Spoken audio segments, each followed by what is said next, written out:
SIR এর মাধ্যমে কোনো বৈধ ভোটারের নাম বাদ দেওয়া যাবে না বলে প্রথম থেকেই সাফ দাবি তুলে আসছে তৃণমূল কংগ্রেস। কোনো বৈধ ভোটারের নাম যে তৃণমূল বাদ দিতে দেবে না তা কার্যত হুঁশিয়ারি শুটে জানিয়ে দিয়েছে রাজ্যের শাসক দল। এমনকি খোদ দলের সুপ্রিমো মমতা ব্যানার্জিকেও এই বিষয়ে সরব হতে দেখা গিয়েছে। এবার ফের একবার এই বিষয়ে মুখ খুলতে দেখা গেল মমতা ব্যানার্জিকে। নদিয়ার কৃষ্ণনগরের সভায় বক্তব্য রাখার সময় উপস্থিত মহিলাদের উদ্দেশ্যে মমতা প্রশ্ন করেন, কি মা বোনেরা, নাম কাটলে বাড়িতে সব জিনিসপত্র আছে তো? যেগুলো দিয়ে রান্না করেন আছে তো? প্রাণের শক্তি আছে? নাম কাটলে ধরবেন তো? ছেড়ে দেবেন না তো? মেয়েরা সামনে লড়াই করবে আর ছেলেরা পিছনে থাকবে। কি বলতে চাইলেন মমতা, একবার শোনাই তার মুখেই। মনে রাখবেন, বাংলায় ডিটেনশন ক্যাম্প হবে না, হবে না, হবে না। এতদিন যখন করিনি, যতদিন থাকবো করতে দেব না, দেব না, দেব না। কাউকে ঘর ছাড়া হতে হবে না, ভয় পাবেন না। ওরা বলছে তাড়িয়ে দেবো রোহিঙ্গা। কোথায় রোহিঙ্গা দেখাও, কোথা থেকে এলো? আর রোহিঙ্গা যদি হয় তো আসবে তো মণিপুর হয়ে, মিজোরাম হয়ে, নাগাল্যান্ড হয়ে। সেখানে এসআইআর হচ্ছে না কেন? ইলেকশন যেখানে হচ্ছে, যেখানে বিরোধী দল আছে, সেখানে এসআইআর করছে 2 মাসের মধ্যে। আসামে কেন হবে না এসআইআর? কেন আসামে হবে না? বিজেপির রাজ্য বলে আর এসআইআর এর নাম করে মা বোনেদের অধিকার কাড়বে।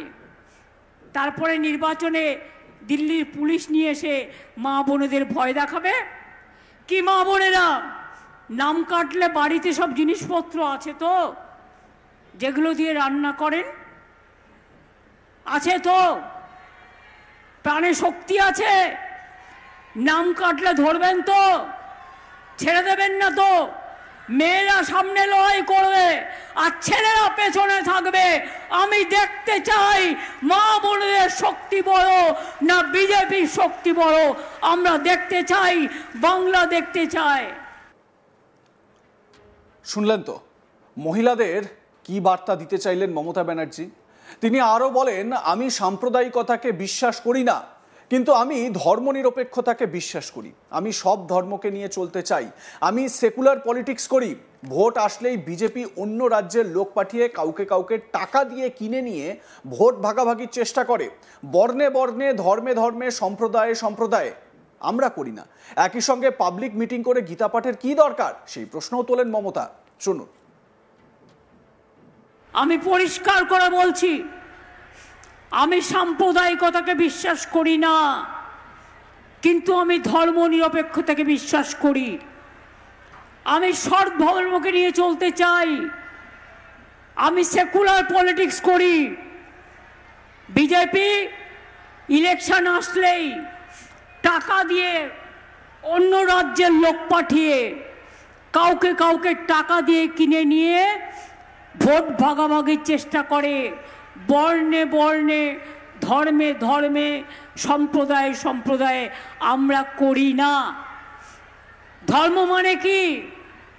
আপনারা চৈতন্য দেশের মানুষ। চৈতন্যদেবের পদধ্বনি হয়েছিল।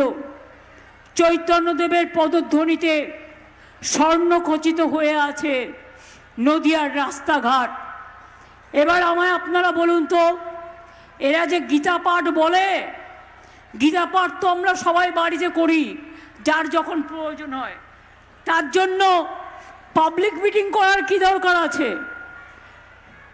ঠাকুর দেবতা হৃদয়ে থাকে। যে আল্লাহর কাছে দোয়া মাঙে সে মনে মনে মাঙে। আর রমজানের সময় বা নামাজের সময় সবাই একসাথে যায়। যখন দুর্গা পুজো হয় সবাই একসাথে মিলেমিশে আমরা পুজো করি।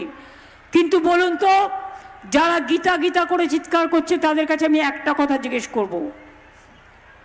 শ্রীকৃষ্ণের উপদেশে শ্রীকৃষ্ণ কি বলেছিলেন ধর্মের নামে? তিনি বলেছিলেন, ধর্ম মানে হচ্ছে ধারণ করা। ধর্ম মানে ধারণ করা। কোনটা ধারণ করা? ধর্ম মানে পবিত্রতা। ধর্ম মানে মানবতা। ধর্ম মানে মনুষ্যত্ব, ধর্ম মানে শান্তি, ধর্ম মানে হিংসা নয়, ধর্ম মানে ভেদাভেদ নয়, ধর্ম নামে ভাগাভাগি করা নয়। বিজেপির বন্ধুরা যারা গীতা পাঠ করছেন, আশা করি আমার কথা শুনতে পাচ্ছেন, এর উত্তর দেবেন। এবারে সনাতন ধর্মাবলম্বী মানুষ বা এই যে সনাতন সংস্কৃতি সংসদ যারা এই গীতা পাঠের আয়োজন করেছিলেন, তারা এটা বলতে পারেন যে যদি রেড রোডে প্রত্যেক বছর নিয়ম করে নামাজ পাঠ হতে পারে বা ঈদের নামাজ সেখানে নিয়ম করে হতে পারে, তাহলে গীতা পাঠ বছরে একবার করে কেন করা যাবে না, তাই না? এই প্রশ্নগুলোও কিন্তু এদের থেকে বা বিভিন্ন সনাতনী মঞ্চের তরফ থেকে কিন্তু তোলা হতে পারে নিশ্চিতভাবে, সে কথা বলাই যায়। অন্যদিকে মমতা বন্দ্যোপাধ্যায় তিনি বাড়ির মা বোনেদেরকে বলছেন যে নাম কাটতে আসলে কি করতে হবে আপনারা জানেন তো, বাড়িতে যেগুলো দিয়ে রান্না করেন সেগুলো রেডি আছে তো। রান্না করেন কি দিয়ে? রুটি করার জন্য বেলচা দরকার হয়, বা ধরুন হাতা খুন্তি দরকার হয়, সবজি কাটার জন্য বটির দরকার হয়। তা এটা দিয়ে কি বোঝাতে চাইলেন মমতা বন্দ্যোপাধ্যায়? একবার শুনে নি তার ইঙ্গিতটা কি মহিলাদের উদ্দেশ্যে। মনে রাখবেন, বাংলায় ডিটেনশন ক্যাম্প হবে না, হবে না, হবে না। এতদিন যখন করিনি, যতদিন থাকবো করতে দেব না, দেব না, দেব না। কাউকে ঘর ছাড়া হতে হবে না, ভয় পাবেন না। ওরা বলছে তাড়িয়ে দেবো রোহিঙ্গা। কোথায় রোহিঙ্গা? দেখাও, কোথা থেকে এলো? আর রোহিঙ্গা যদি হয় তো আসবে তো মণিপুর হয়ে, মিজোরাম হয়ে, নাগাল্যান্ড হয়ে। সেখানে এসআইআর হচ্ছে না কেন? ইলেকশন যেখানে হচ্ছে, যেখানে বিরোধী দল আছে, সেখানে এসআইআর করছে 2 মাসের মধ্যে। আসামে কেন হবে না এসআইআর? কেন আসামে হবে না? বিজেপির রাজ্য বলে আর এসআইআর এর নাম করে মা বোনেদের অধিকার কাড়বে। তারপরে নির্বাচনে দিল্লির পুলিশ নিয়ে এসে মা বোনেদের ভয় দেখাবে। কি মা বোনেরা, নাম কাটলে বাড়িতে সব জিনিসপত্র আছে তো, যেগুলো দিয়ে রান্না করেন? আছে তো? প্রাণে শক্তি আছে? নাম কাটলে ধরবেন তো? ছেড়ে দেবেন না তো?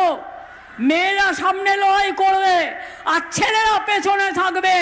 আমি দেখতে চাই মা বোনদের শক্তি বড় না বিজেপির শক্তি বড়। আমরা দেখতে চাই, বাংলা দেখতে চাই। আপনাদের মতামত জানান, দেখতে থাকুন আজ তাক বাংলা। সাবস্ক্রাইব করুন আমাদের ইউটিউব চ্যানেলটি, বেল আইকন প্রেস করুন নোটিফিকেশন পেতে।